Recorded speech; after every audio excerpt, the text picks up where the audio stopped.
Hi ladies, welcome back to my channel. Today I'm going to be sharing with you our brand new homeschool space, which we have been working on for the last couple of weeks, and now it is ready for you to finally see.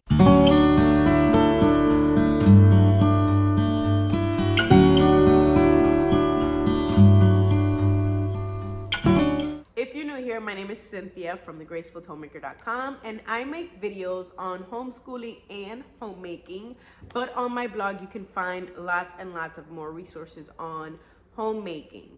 Just for reference, I have a second grader, a kindergartner, and a 3-year-old preschooler. So what you're gonna see today is basically targeting those ages. I'm not gonna show you curriculum, but I am gonna show you some of the resources that we have in our brand new homeschool space. Before you watch the rest of this video, if you did not see what our homeschool space looked like the last 3 years, then I am gonna link it down below. I would say go check out that video first so that you can see what we changed and kind of have a feel of what we're talking about when we talk about the changes.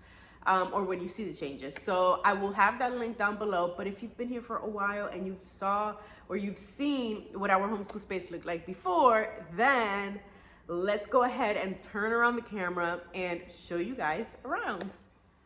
Okay, here is our brand new homeschool area, which if you notice, it's really our living room, but we changed this here. So if you remember from the original homeschool room tour, we had a white cube shelf, and so we are repurposing that in my closet, and now we have this area here. So I will show you guys through each shelf, but I just want you to see how it looks because it looks so pretty. We decided to go with this bookshelf because it goes with the, I guess, decor of our home or the style that we like. We like that industrial farmhouse feel. And so it has metal, it has wood, black. So yeah, that's pretty much why we picked this one. I also wanted something that was very tall because we do have 9-foot ceilings. So having a shorter bookshelf, I feel like was just gonna bring the house down and make it, I don't know, it was gonna make it look weird. So we decided to go with this one, and I absolutely love it. It was a bit pricey, but I can link it down in the description box if you guys are interested in purchasing it or something similar. So let's go ahead. I'm gonna start with this one and go down and then just keep going over. So up here, obviously I have a plan. I have a certificate for my husband that it was a leadership seminar that we did years ago. I don't even think my husband and I were married yet when we did this. I also have mine up there. So I just decided to display these because I've had them in frames and they've just been sitting in my closet. So that's that. This shelf right here, we have our like seasonal shelf, which it looks kind of empty, but we will be adding more books to it. So we have like Christmas books over here, fall and Thanksgiving, and then winter and Christmas over here. And then here I have just different unit studies and just different activities, seasonal activities there. I do plan on getting a second one so that I can just split, have one here and then one here, one for winter, one for fall. But for now, this just sits in the middle. I'm not too worried about the gaps. I know there's a lot of us homeschool mamas that will probably see those gaps and be like, there's stuff missing. But for now, I just left it like that. Moving on to this shelf is our readers. So we have a little collection here. I have Spanish books or bilingual books over here because I don't know what I'm gonna do with them yet. I was debating if I was gonna leave them in our picture book shelf because those are picture books, or make a little space somewhere here for them because I want to incorporate more Spanish books in our homeschool. So that's there for now. I don't know what we're gonna do with those just yet. Moving down to the next shelf, this is like our Bible resources. So we have this book series from the Voice of Martyrs. I purchased this not too long ago. I got it on sale. I think it was for like $10. I can link this down in the description box for you guys, but basically it just talks about a couple of the main martyrs for Christ. So it's called Be Inspired by 6 Heroes of Faith, the Courageous series. So we haven't actually read these yet, but I purchased them and it's part of our little Bible resource area. I have a Bible for children, which we used a lot last year or the last couple years. We will not be using this, but it's still a Bible resource. Then we have Together We Pray. It's a prayer book that my pastor's wife got for the kids. And so we keep that here and we read it every so often. We also have our devotional. If you have been following my YouTube channel for a while, you know that we started this. We never really finished this devotional book, so we will be continuing this year. But the reason why is because we also have a Bible curriculum. And so last year I kind of struggled on how to go back and forth between the two, but I think this year we will be using that every day.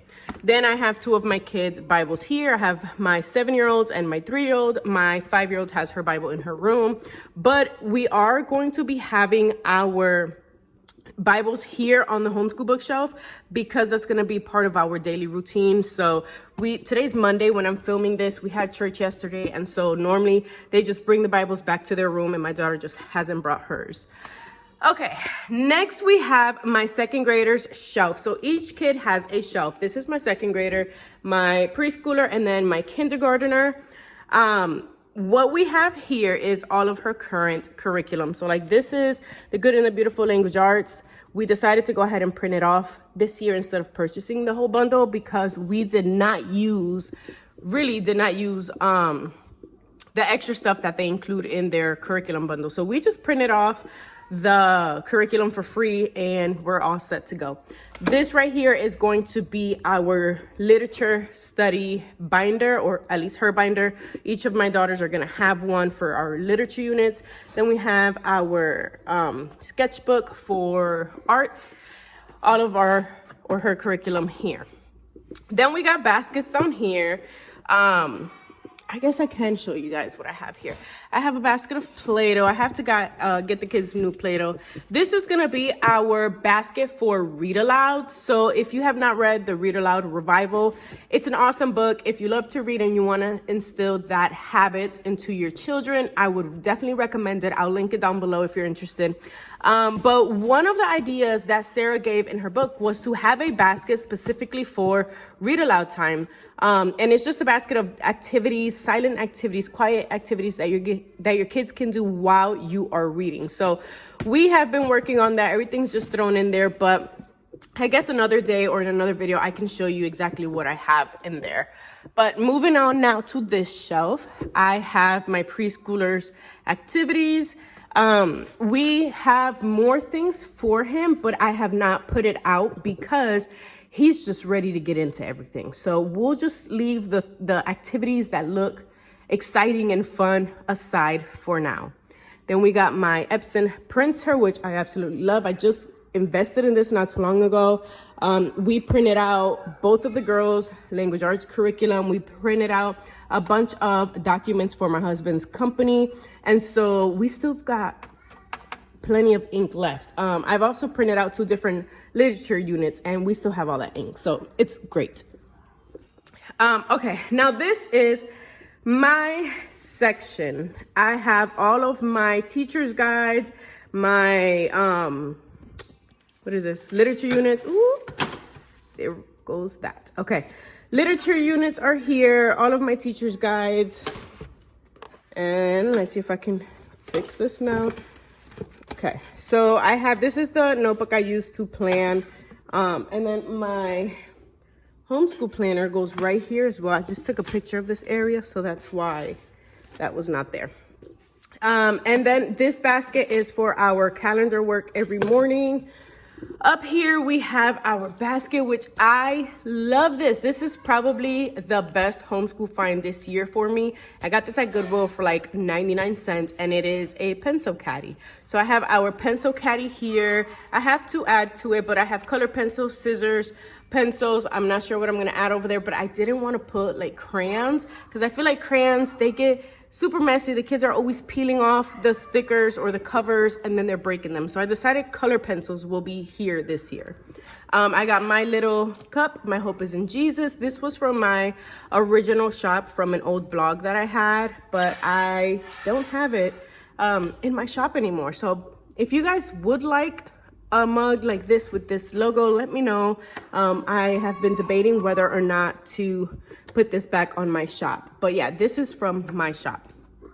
Here we got some read alouds that we will be doing starting the beginning of the school year, and then I have some homeschool related books. Still debating whether I'm gonna keep this here or not, because I have a separate bookshelf that is dedicated to my personal books, but yeah, they're homeschool related, so I just put them there for now.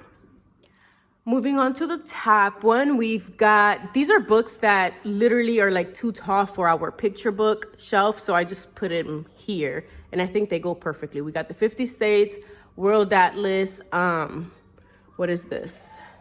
Oh, it's a United States book, and then just different like US history resources, a globe, and then over here, again, we have some books that I have no idea what I'm gonna do yet, but these are all homeschool related picture books. So I put them there for now because they're special to me. I don't know about you, but it's very hard to find homeschool related picture books. And so I wanna keep those safe and in mint condition for as long as possible. Okay, moving on to the last shelf or the last row or last column, whatever you wanna call it. I have my certificate there from the leadership seminar. Then here it's just extra stuff. I got science here, history, and then a candle. I'm trying to figure out how I am going to split up these subjects because this is going to be a loop subject for us this year. So I'm not sure if I'm going to leave it together in a bookshelf. I mean, on one shelf or not. But right now we don't have so many books to fill up one shelf. So I'm okay with just splitting it that way. Moving on to the next one. These are all of our chapter books in our homeschool. Some of these are going to be our read alouds for this new school year. I will be sharing those in a separate video, so look out for those. Then I have our Bible resources for me and my husband, and this is all the stuff that just tipped over. So I'm going to put you guys down while I fix this. Okay. There we go, I fixed it. So basically it's just like all of my stuff. This is actually both mine and my husband for when we teach our youth class. But I have this notebook I use for pretty much just everything. It's my brain dump. And then just different Bible study books that I sometimes use. I don't use them every day. I do have my Women's Bible Study Bible, and then my day-to-day Bible, and then I have my husband's Bibles and his journal as well. Moving down to almost the last one, this is my kindergartner's shelf, and again, we have the Good and the Beautiful curriculum, my goodness, I cannot talk, guys, I'm sorry. Her literature unit binder, art, and then her curriculum.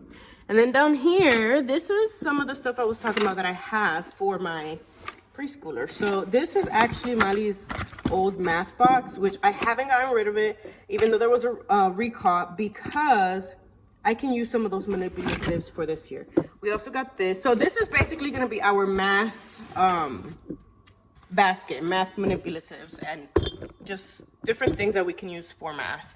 And then over here, I have some activities for my preschooler. So I have this here, which is locks, and then he has to match the key with the lock. I think that's gonna be fun for counting. And then we also have this right here, which is gonna help him with his phonetic sounds and vocabulary. So yeah, I can link these products down below in the description box too if you are interested.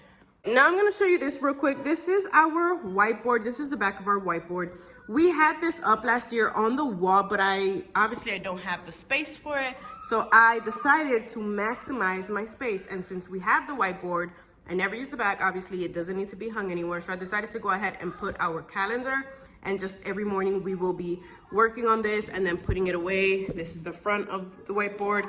And when we're done, we will just tuck it in here for some more space. All right, this is our picture book shelf. Clearly it's not clean, not organized. I normally have it more filled out, but I let the kids take some books to their rooms so that they can start also reading on their own. And something that we've started doing is we send them off about 30 minutes before bed, each to their own rooms, and they get to read for about 30 minutes. And so that's why some of the books are missing. But this is our picture book bookshelf, and I think I'm gonna keep that around. I might get a different bookshelf, especially for this corner, just to have something bigger and obviously a space where I can also put the rest of my books. But yeah, that's our picture bookshelf. Then we've got puzzles here, and this is the unit that goes under our TV. So we have right here in this cabinet, we have educational games, which we will be using. We've had some of these for a couple years now, but I decided to bring these out. I had these in a homeschool closet, which I will show you guys, but I decided to go ahead and bring these out so that they are accessible. And then on this side, we have sensory bins. So these sensory bins are great, but extremely messy. So I try not to have them out where my toddler can just grab them, because if not, I will have sand and kinetic sand everywhere. So what I've been doing is I normally will just have them go out. Don't mind my messy screen door. The dog's always jumping and come inside. But I normally just have them go outside and do sensory bins whenever they want to do the sensory bins. Moving into our homeschool closet. So I actually filmed myself organizing this and then decided to delete all of the footage because I don't know, it was too much. I had so much organizing to do and I just didn't want to have a video that was an hour long. So I'll start from the top. All of these are DVDs that we had inside of the TV table. So we cleared that out, brought these here, and then put the games, the educational games, over there. So that's just for extra stuff that we don't need on a daily basis. Here we have kids games, adult games, and we wanted to just keep the games that are not necessarily educational, but they're still good. They're still educational things. Scrabble is supposed to be over there. I just haven't gotten to it, but that's our game section. Then down here we have notebooks, binders, folders, all the good stuff. These are crafting items, my laminator. And then down here we have our art cart. So what I'm gonna do is I'm actually gonna pull this out because the lighting is not great. Well, maybe it's not that bad. Okay, let's just do it here. Okay, so let's go really quickly. I have the crayons here. Remember that I said I didn't want the crayons out there because they get messy. Well, on art days or crafting days, they will be able to get to the crayons, but it's here in the homeschool closet. We have dot markers, glue sticks, and markers, and then we have all of their paper. We got some paintbrushes. And here in the second row we have just different art accessories. So we have like the, what are these called? I don't know what these are called, but I know you guys do. Let me know in the comments what these are called because it's not coming right now. We've got some cotton balls in different colors, popsicle sticks. We have these Velcro dots. We've got these blocks that I got from the dollar store like 2 years ago. I had another box. We used them for sight words, and so now we have an extra one. And then down here we have just like extra stuff. We got stamps, chalk. We have our aprons for painting. This is modeling clay. We have wax down here so that we can do our own candles, and I think that's gonna be something that we do pick up this year. But yeah, that's pretty much it. In this corner we have like sensory things to make sensory bins because I like to switch it up sometimes for my son. And then over here we have, okay, these are just bags, And then we have a basket here that has a bunch of like sight words and just things to help with phonetic sounds and reading. All right, there you have it. That is our homeschool space. I tried to go through a little fast because I didn't want to have a super long video, but that's basically how we organize our things for our homeschool. I try to keep it organized in a way that it fits in with our home decor, because homeschooling is a lifestyle, right? It's not just a thing we do part of the day and then just put it away and I don't want anyone to know. No. Learning is something that happens every day, all day. And I just wanted to incorporate our homeschool more into our just everyday living space. I did it before. I wasn't too happy with the way that I had it organized, and so we decided to go ahead and redo it. You guys can see as well that we did paint the house. We had a gray color, which just made everything look darker. So we just wanted to brighten everything up, bring some more life and light into the space, and just make it something where it's just part of who we are. I love it. I hope you guys loved it. I hope you guys also get some ideas of how you can organize your homeschool space. You don't need a homeschool room to homeschool. I think that's one of the biggest misconceptions that new homeschool families believe when they first take on the journey of homeschooling. And I fell into that as well. I remember my very first year of homeschooling. My daughter wasn't even in kindergarten. She was in preschool, her 4th year of preschool. And we decided, okay, we're gonna go for it. We're gonna homeschool. We put the girls to share a room, and we made one of the smaller rooms a homeschool room. And we painted, I had a chalkboard or painted chalkboard, everything. We cleared out the space completely. And let me tell you, we almost never went in there. Our books were in there. We would just grab stuff, and we were always homeschooling in the living room. And I think the next year after that, I said, yeah, this homeschool room is gonna be converted back into a bedroom, and we're just gonna homeschool wherever we feel like homeschooling. And I think that's been the best option for us. Sometimes, yes, we want a homeschool room because things can get messy. But when you learn how to keep up with homemaking while you're homeschooling, then things get a little bit easier. And on that subject, I do have a blog post on that, which I will leave down. I'll link it down in the description box so you can check that out, especially if you're a homeschool or new homeschool mom and you're wanting to know how do you keep up with your demands in the house while you are homeschooling. So yeah, I hope you guys enjoyed this video. If you did, don't forget to give it a thumbs up. Subscribe if you find yourself coming back to watch more content on homemaking and homeschooling. And I will see you in my next video.